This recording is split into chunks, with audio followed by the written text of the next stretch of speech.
ঠাকুরগাঁ জেলায় সবচেয়ে বড় গণহত্যার এলাকা হচ্ছে এটি। এটি ঠাকুরগাঁ সদর উপজেলার বালিয়া ইউনিয়নের কিসমত সুকানপুরি মৌজার জাটিভাঙ্গা এই গ্রামটি এখন বিধবা পল্লী নামে পরিচিত। 1971 সালের 23শে এপ্রিল প্রায় 3,500 মানুষকে হত্যা করে পাকিস্তানি সেনা এবং তাদের দোসররা।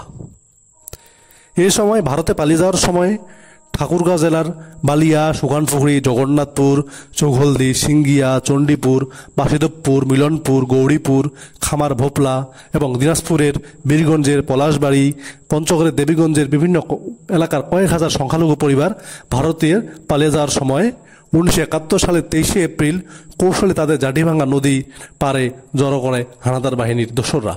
রাজাকাররা খবর দিলে হানাদার বাহিনীরা চারদিক থেকে সব নারী পুরুষকে ঘিরে ফেলে। এরপর গুলি আর ধারালো অস্ত্র দিয়ে প্রায় 3,000 নিরীহ মানুষকে হত্যা করে। এই হত্যা করার পর এই নদীতেই তাদের ফেলে দেওয়া হয় এবং তারা ভেসে চলে যায়।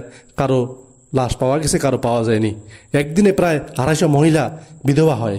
মুক্তিযুদ্ধের সময় এটি ঠাকুরগাঁ জেলার সবচেয়ে বড় গণহত্যার ঘটনা।